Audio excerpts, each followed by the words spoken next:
What's going on, Junkie Nation? Gorgeous George and Goes always deliver the big names. Future Hall of Famer Jon Anik joins us now on the program. What's going on, Jon? I'm sure you're still in a good mood from what happened a couple weeks ago. We're here to acknowledge it and get it out of the way first, and then we can slide into some mixed martial arts. Well, thank you, buddy. It's great to be with you, fellas. Obviously, you guys know when you call, I take that call every goddamn time. I'm not wearing Boston Celtics gear today. Gotcha. In our mini little, and I see the green, the Kelly green, power to you. But in our mini little pre-show meeting there, Goes talked about maybe eating some Boston Celtics crow. And I would spin it back to you, my man, and wonder aloud if you were one of these Jason Tatum naysayers who was suggestive that he couldn't be the A or the one on a championship team, because he very much is that. And, what an opportunity for him to sort of shove it in everybody's face who doubted him. No, I recognize his talent. He's great. Go ahead, Goes. Yeah, no, I'm not one of those guys. That guy is pretty damn awesome. I'm just bitter, man. There's no other way to say this. Like, people try and come up with stories. I'm just bitter. They got one more than us, and I hate it. And I wake up every day upset until we rectify that. Well, I guess, you guys and I have talked a lot about other sports other than MMA, and I have softened a little bit in my advanced age as a sports fan, insofar as rooting for, fan bases that are deprived, even if I grew up rooting against those teams. But these Boston Celtics in particular were favored in October, November, December, and every step of the way. And then they go 16-3 en route to the 18th championship in team history. Their head coach, Joe Mazzulla, is the effing man. He trains at Gracie Barra, Boston. He shows up at all these UFC events. He was Dana's guest at UFC 303. I got to meet the man and, expressed to him how much joy he contributed to bringing to my family. And 3 times in 2 minutes, he said, I'm just so happy we were able to bring it home for Boston. So New England kid, half my age, head coach of the world champion Boston Celtics. It's incredible. It's crazy. John, would it have broken your heart if he would have said, man, I'm a big follower of you on social media, Boston Anik, and then he goes like this? Ha!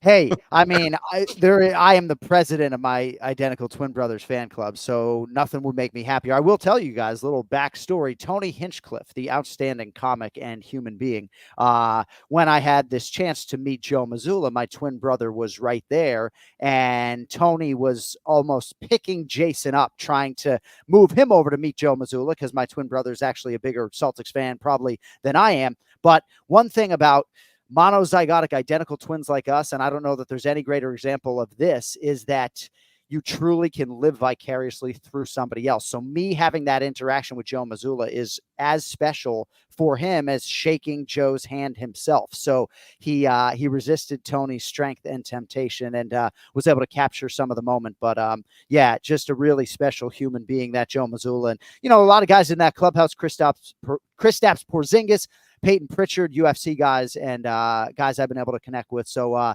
we're excited. I'm trying not to be too obnoxious about the Boston Celtics, but, rarely in life, and my twin brother said this recently, rarely in life do you get an opportunity to shove it in everybody's face collectively. And largely that's what Jason Tatum and these Celtics were able to do. And Belal Muhammad, incidentally, has that opportunity 17 days from now on July 27th. So here we are. It's his birthday, right? Or today? Yesterday? Yesterday was his birthday. Yeah. Yeah. I was scanning the Twitter before the interview, and I think I'm going to put you, we got to get answers here, John. We don't mess around here on MMA Junkie Radio. Dustin Poirier says, how about a 337 if I win? You just said, aha. But would you get a 337 if they made the fight and if Dustin Poirier won? No disrespect to Nate Diaz. You're just, you're answering the question of if the other party were to win, because you already have a 209.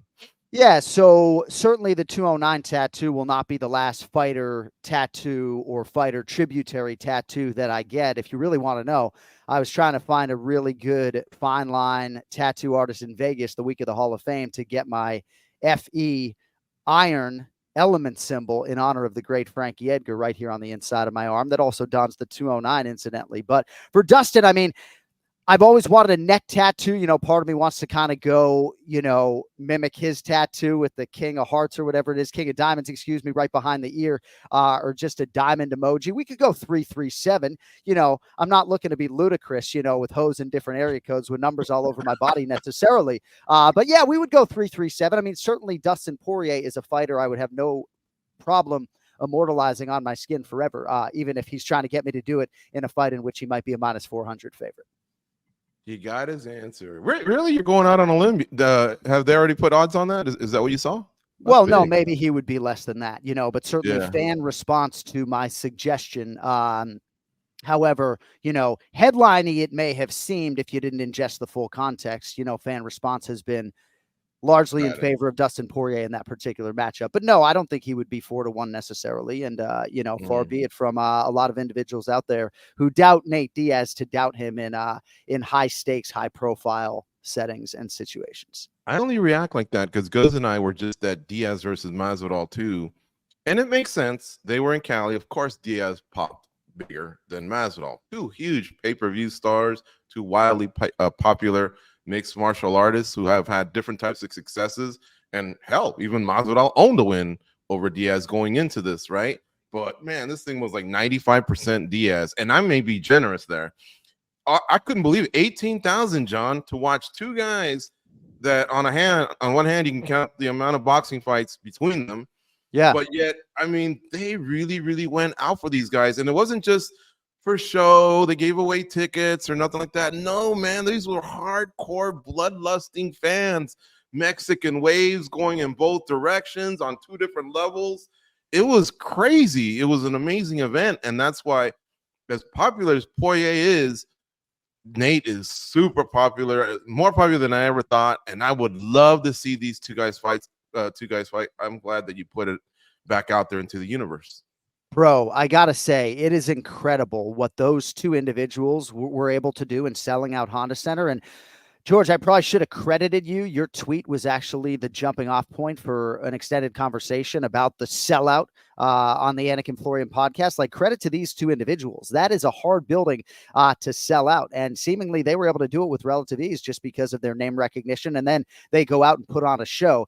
But yeah, Nate Diaz is a massive superstar, and that is among myriad reasons why Dustin Poirier is of an competitive nature for that particular fight and matchup. And part of the reason we talked about this in context was not just Nate Diaz suggesting that he wants to come back to the UFC and pursue a championship, but also because I was with Dustin Poirier recently, and there aren't that many fights that make sense for him. And even some of the matchups that have been suggested have some relative downside. You know, I don't know how much time you want to spend on this, but real quickly, like if you list the names, fellas, Alexander Volkanovski, yeah, on a lot of people's Mount Rushmore, all-time great fighter, still the smaller man against Poirier. And I'm not sure necessarily that is front of mind for Dustin right now without trying to put words in his mouth. Trilogy fight against Justin Gaethje, perhaps. Max Holloway trilogy fight already has 2 wins over the guy, but maybe if the BMF belt was on the line, that makes some sense. Conor McGregor, Act 4, maybe too much noise. Dustin doesn't seem in the front of the line for that one. Colby Covington, way too much fucking noise, I would think, for Dustin, given his Bank of America checking account. And then Charles Oliveira, I think, makes some sense, but perhaps Charles Oliveira has different goals at this point in time. And then there are a lot of American top team guys who reside in that top 10 at 155 pounds. So I think the Nate Diaz fight makes sense, even if it isn't a pick'em as far as the sports book is concerned.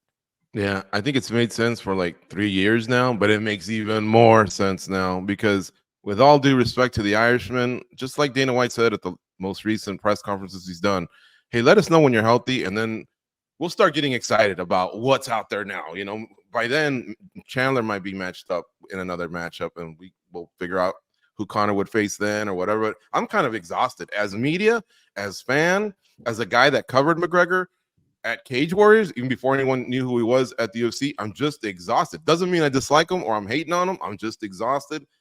I don't know if you feel that way because I'm sure when you leave the arena and you're in the hotel or whatever, it's probably got to be the most common question, right? When's he coming back? Yeah, I mean, I guess I'm frustrated. That's probably the right verb when it comes to some of Conor McGregor's inactivity, but largely I think a lot of this has been out of his control. It's not always easy being the biggest superstar in mixed martial arts. It certainly isn't easy when you snap your leg in half, and then obviously he had a setback in this most recent training camp, but I've got to stay consistent in terms of my thesis statement on Conor.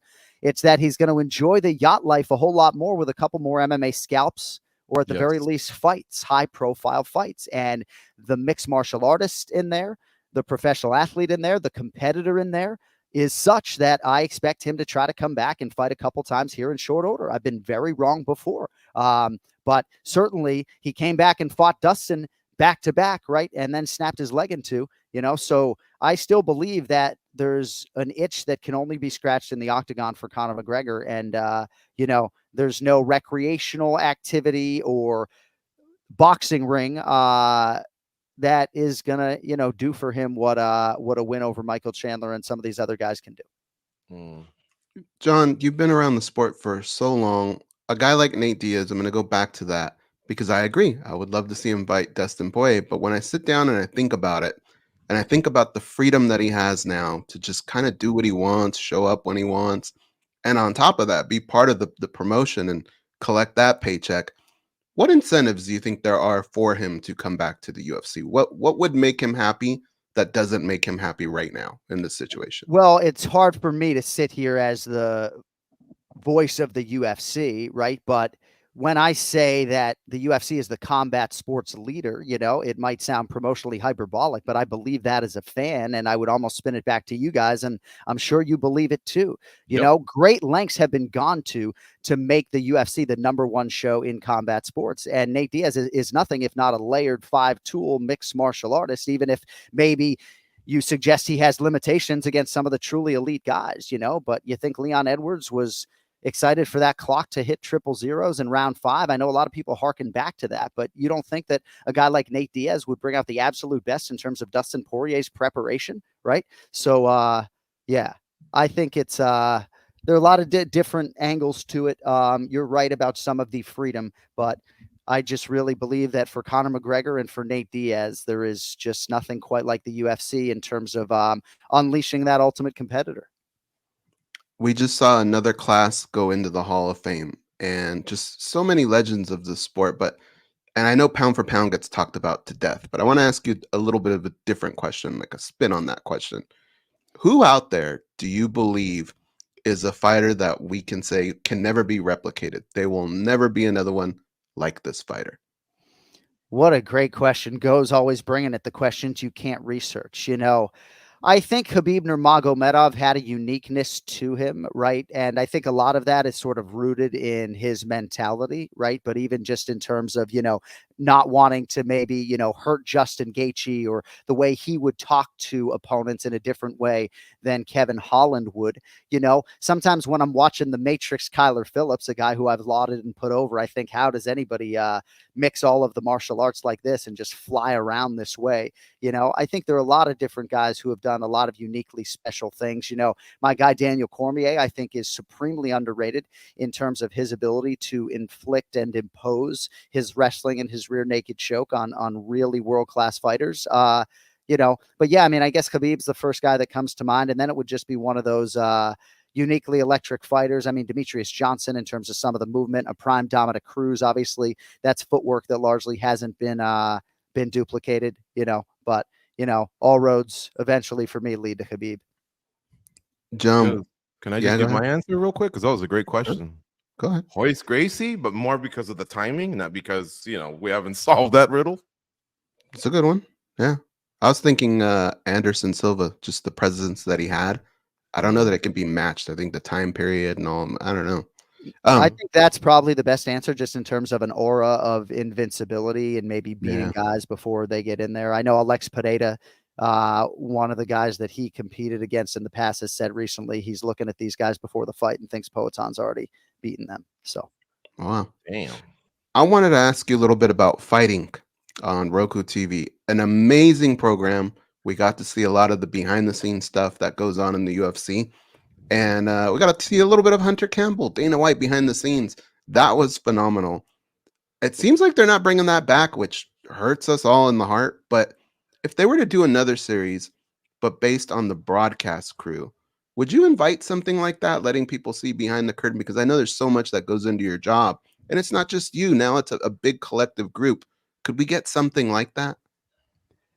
Yeah, I think for sure. I mean, we have done individualized behind the scenes things. I had a crew follow me for a week and was in my hotel room as I was pre-voicing elements and things like that. I actually haven't seen Fight Inc. I'm excited to sit down and actually see it when the schedule allows. But yeah, I think anytime you can provide behind the scenes content and peel back the curtain, that's really what fight fans crave and want access to. And I have flirted with having a cameraman with me at times. And I think there's upside and downside to it. Certainly it would be a lot of room service and a lot of just a camera watching me, prep fighters in my room. But yeah, I do think that Fight Week has an electricity to it that I think is unique to, I don't know if I would say fighting. I would probably say unique to the UFC Fight Week. And a lot of the athletes talk about everything from the fight kit to the fighter meetings and everything else, just how buttoned up everything is, So, yeah, there's a lot of different layers to it, obviously, but I don't know. Hopefully that's a decent enough answer. John, it's so good that if you would have told me yesterday, no, I don't want to do the interview with you, fat boy, I'm going to watch Fight Inc. That's the time I've reserved for Fight Inc. I actually would have said, I'll take it. That's how good it is. It's so good that if your kids were to say, Daddy, can you pick us up today and take us to ice cream? And you were to tell them, nah, why don't you guys just walk home? I got to watch Fight Inc. I think you'd get a pass. It's that good. I'm going to check it out. I'm absolutely going to check it out after this program. Maybe not right after, but soon thereafter, my man, I promise. John, 304 is sick.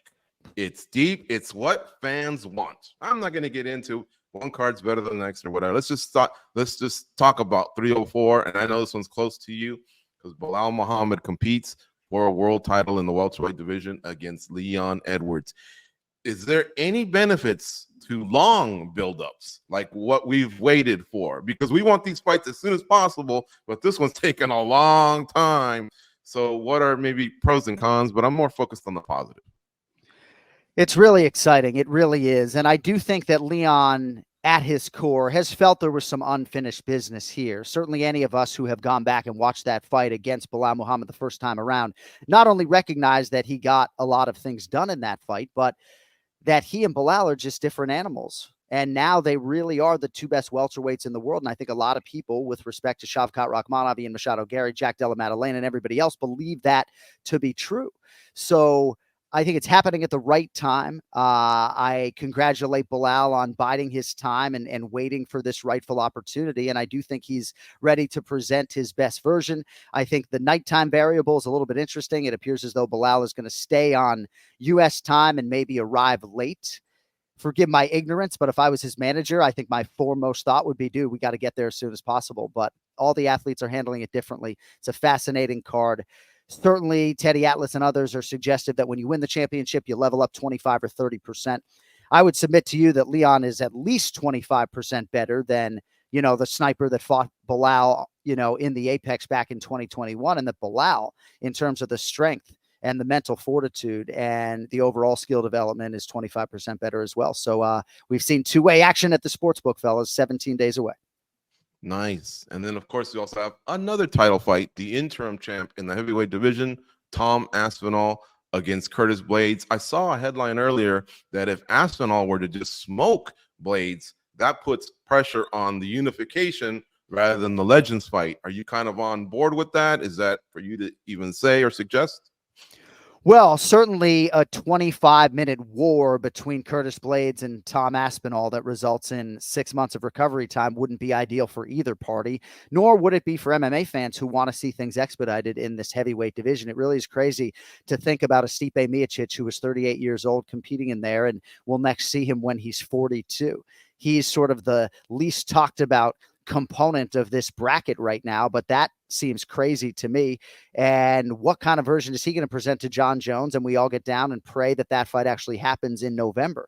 But as far as I'm concerned, we have two undisputed UFC heavyweight champions right now. Interim belts materialize for myriad reasons. And even if in one breath, I would say the belt should be silver in color to differentiate, the interim belt is there because the undisputed title can't be contested for whatever reason. So as far as I'm concerned, and I know Israel Adesanya agrees with me on this, Tom Aspinall is defending the heavyweight championship against a very capable and unheralded Curtis Blaydes. And that's the fight that I am focused on.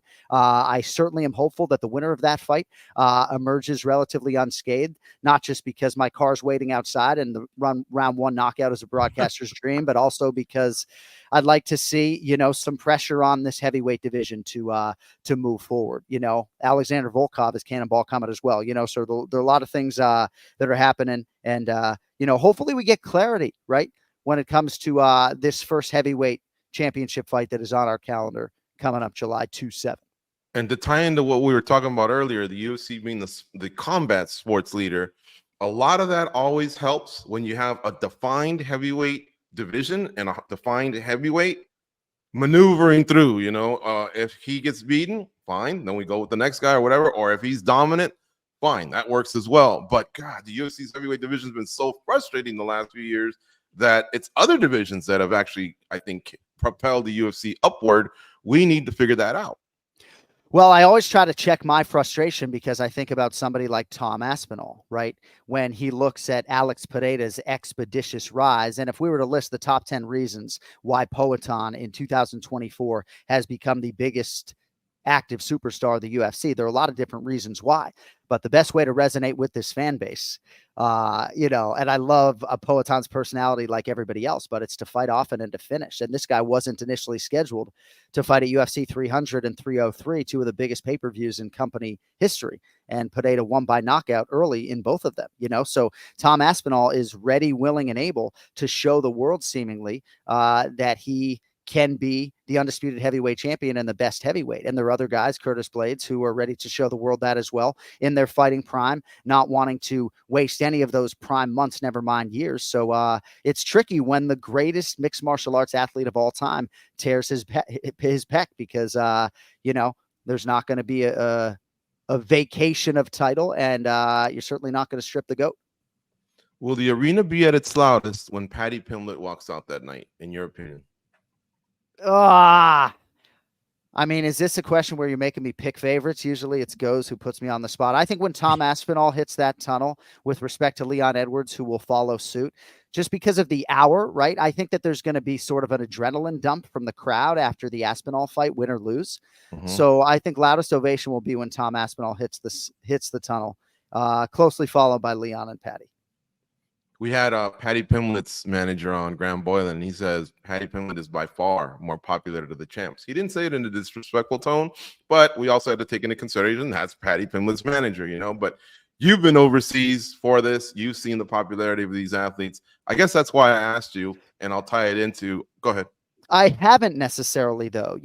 I called recent pay-per-views there, but I went 10 years without calling a fight in England. So all of those crazy environments that you speak of, I didn't experience.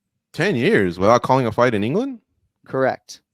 We didn't do pay-per-views. I mean, there was UFC 204 that I did not call. I took over at UFC 208, and then we went back there in the 280s, right? And largely I was told that those crowds weren't as festive as there was one fight night that was so loud they were giving bonuses to every winner, and it was just a fight night. But I was not in the building. But yes, I mean, certainly I can't fucking wait to be in the belly of the beast at whatever time of day, believe me. And largely that's because those fans are so great. But part of it is that I haven't had a lot of opportunities to call fights in Europe. I feel like you're the master of ceremonies, kind of like the orchestrator at an orchestra. In a way, on fight night. Sure, we have your producers, the guys in your ear, Dana White, very attentive on fight night. But here's a question for you. They build the card order. So far, it looks to me like the curtain jerker is Green and Pimblett, but who knows? I would put it third, leading into the other guys personally, just to keep that, keep everyone awake and get them ready for not only that fight, but the main event. But here's my question. If they were to reach out to you, they got that Tuesday afternoon matchmaker meeting. And if they were to say, you know what, John, we want to teleport you in. You don't have to fly in because you're a father, a husband, you're already busy enough, podcast host. But if they were to just say, you're going to come in via video, we need you to be a part of this. Would you accept that? A commitment like of an hour or two to be a part of the matchmaker meeting every Tuesday? I just feel like your input should be taken into some of this because again, on fight night, you orchestrate so much. You have a feel of the arena. You have a feel of your co-commentators, the fights themselves, the experience over so many years. Like, I don't know. Well, I appreciate you saying that very much. Humbly, I would say I don't think that my input should be taken into consideration. Maybe that's because I want to stay in my lane.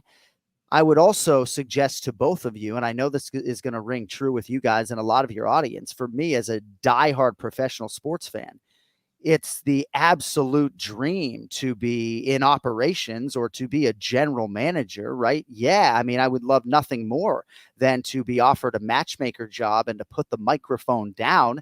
I just think I'm a little bit underqualified while also trying to stay in my lane. But yes, I mean, I hope Dana White buys the Boston Celtics and doesn't want to make me a play-by-play guy. I hope he wants to give me a job as like, assistant to the executive assistant to the assistant of the director of basketball operations. I'll start as a scout. Man, you ain't George Costanza with all these assistant to the assistant. You'd be the general manager or just maybe one step down. Well, Brian Stan, I'd be like, hey, dude, if you make a run for the Oval, can I be your chief of staff? And he says, absolutely not. You're not qualified. He says, you can be my press secretary. We'll stick you up there at the podium and you can orate, but you're not going to be my chief of staff. Let's not sweep this one under the rug, though. Would you be a matchmaker in the future? Oh, my gosh. Yes. Why do you think you wouldn't be able to do it? No, I don't think I wouldn't be able to do it, but I would want to invest myself in that world and learn from Mick and Sean. Certainly, I've gained invaluable insight, having called as many UFC fights and having been through as many fighter meetings. It's not to suggest that I don't have credentials that I think could help that process, but I have not necessarily watched MMA from a scouting perspective. I haven't negotiated contracts. There are just certain things that I think in a broad sense go into the job that I'm underqualified for. But bro, yeah, if they want to change my job title and, bring in somebody else to crack a mic, like, I'm listening. Do they know that? Well, MMAJunkie.com is a very widely read site, so maybe they will now. Apparently they will. But hopefully the headline reads, Anik thinks he's underqualified, but would love to trade in a microphone to be a matchmaker. No, this is out of control. I mean, the follow-up would be when, though? Like, do you still have more years behind the mic, or like, hey, you could wrap things up in 2024? Because this is like, my mind is going in so many directions here. No, I mean, only God knows. I have the job that I want, and who knows, right, what my relative happiness would be if I was in a different capacity. But I'm just speaking in broad terms, being the executive for a sports, being an executive or somebody in operations and talent relations for a major sports organization or promotion or team is tremendously appealing to me. Wow. I would be nervous about drafts. I like if somebody's trying to figure out who we take in the draft and they go, Anik, you break the tie, I'd shit my pants. I mean, maybe they'd give me one signee. Maybe I could sign men's flyweight Pumi Nakuda right now as my first signee if Mick Maynard's listening. I don't know. What if you're the general manager of the Lakers? I know this is far fetched, but they go, okay, man, this is your first pick. You got to get him, Bronny James in round one. Can you believe we got Bronny James? I mean, I know we had to do a favor to the big man, but I was like, oh man, I can't believe this. Bronny James. Hate it. I don't hate it. See, we followed him here in high school. He wasn't the best high school player, not just California, not even just LA, but even probably in his own league. And then, in college, same thing, just didn't shine. That doesn't mean, of course, he can't blow up in the NBA, and doesn't mean I don't respect the historical significance of father and son on the same team. Because we can patch what we do is we patch the team up with free agents anyway every year, and we got our big guys that we work around. So it's not the worst thing, and I didn't lose sleep for it, but I didn't think it was a brilliant play either. Well, I mean, I've been wrong a lot as far as some of these draft picks are concerned. I wasn't totally enamored with Danny Ainge taking Jaylen Brown at number 3 back in the day. And if Danny had not taken him at 3, there's a chance he would have gone as late as 8, 9, or 10 or later, right? Danny Ainge traded out of the number 1 slot to take Jason Tatum at number 3. Either of those moves could have gone disastrously wrong. And any NFL team taking a quarterback at the top of the draft, with respect to Caleb Williams and everybody else, a lot of it is really a 50-50 proposition. So I'm sure glad the Patriots took a guy near the top of the draft, but I don't know. You can do a lot worse in terms of the bloodlines and just the overall understanding of the game of basketball and commitment to it. Check you out. Did LeBron just follow you or what? You're putting his kid over. I mean, hey, I wouldn't have minded the Celtics taking him as a project Really? round 2, Oh, okay. I honestly shoot from the hip and I say what's on my mind. I don't, I understand sometimes my opinion does not, See, Laker fans didn't see the Celtics win their 18th and then go, okay, how do we catch them? We need to get Bronny James. And none of us said that. No, so, I get it. Yeah, I mean, the Celtics got a big kid from Creighton who seemingly can do it all. So all systems go. If obviously there's some big Lithuanian 7'4" kid, I'd probably rather him over Bronny James. But if you don't think Brad Stevens kicked the tires, you're fucking crazy. I'd rather have a lifetime supply of Bronny paper towels than Bronny James, dude. Hey, you'll probably be right? I mean, it's not his game. It's the chaos that he's going to create within the team, with the other teammates going, well, how come this guy's getting playing time? Is it just because we wanted, it's going to create a lot of chaos, man, in that locker room, I think. It is kind of nepotism in a way, except, I don't know. Well, you guys see, I have a Kobe Bryant Lakers basketball in my studio, but I don't mind some dissension in the ranks there. John, one more question. I know it's been a half hour. I apologize. You're good. You've talked about NFL in the past, and I want the UFC to make sure they don't think that this dude doesn't love his job. You do, but we ask these questions, just to give you something different, a different feel from maybe the other one. Right. Man, it's every time I watch Hagler Hearns, obviously the fight itself is amazing, but see, I'm a big Al Michaels fan, because he used to talk gambling on Monday Night Football. Do you believe in miracles? But he's the play-by-play guy for anyone that doesn't know of Hagler Hearns. Is that kind of like that itch you want to scratch by doing another sport because you want your voice to be historical, like in the sense of Al Michaels delivering all these great NFL stuff? I'm sure he's done, he's done the Olympics, the hockey event that we just talked about, the Miracle on Ice in 1980. This Hagler Hearns, pretty cool, because that just it remains in history. Yeah, so I appreciate the question, right? Even if it's easier for me sometimes to answer a question about Arnold Allen and Giga Chikadze. But I don't know that I ever had any great dream or ambition that wasn't tied to providing for a potential family, if I'm being totally truthful with you. Certainly, calling an NFL football game is something that I would like to prove to myself, that the sport that I'm most comfortable with, that I could step into a booth and absolutely crush it, if not on the first try, certainly on the second. And maybe that wouldn't be my reality. And, maybe I would find that is out of my comfort zone. Maybe I would find that doing it once proved all I wanted to prove to myself. But again, I'm really trying to sort of stay focused on the craft and the next contract and not really focus too much on goal-oriented things. It'd be great to be nominated for an Emmy, but Joe Rogan has never been nominated for an Emmy as a sports broadcaster, and he is the finest MMA analyst that has ever lived. And I could talk to you about all the different facets of the job that make him such. So, yes, American football is near and dear to my heart, but so is the UFC. And, if it was one or the other, I mean, I think most people would acknowledge that I would pick the UFC, we want you to stay. We want you to stay anyway. So I'm glad you said that. But yeah, well, thanks, buddy. Vince Scully called the catch. A lot of people don't know that. Everyone knows him as the longtime Dodgers play-by-play guy, but he actually called the catch, So a lot of people, I don't know. I think it's pretty cool when you remember the voice and remember the event. So I always wondered if maybe that was just something that broadcasters, I guess, aspire, to leave their mark like that. But you're right. I apologize. Kopp and Mokaev is going to be a great fight. Arnold Allen and Chikadze is going to be a great fight. It is as solid as a main card as we can get. And don't sleep on Pineda and Wood. That's going to be a slugfest as well. I apologize. I don't know how we got from Pimlet back to mainstream sports. No, you're good, my man. And I always appreciate the back and forth with you guys. And I think I'm actually looking at a different UFC 304 main card order than you guys. So no spoilers and, not trying to lose my job, but the main card looks a little bit different, I think, than the way you had it. So we'll see what it ends up on July 27th, but I can't wait. Like, this show feels, all the pay-per-views feel big, but this one feels especially massive. And it just feels like we need to get this welterweight ball rolling. And, you know, can you imagine if this fight gives us the need for a trilogy? Then, you know, then some of these undefeated contenders are going to have to wait. But it's an exciting time for this. What a division. summer it'll be if England can win the Euro Cup and then all these English fighters perform well on this card. Be an amazing July. Gonna be a banger, fellas. Thank you for the time, as always. We appreciate you. We'll talk to you soon, and I hope you have safe travels to England as well. Thank you, guys. Pleasure's all mine.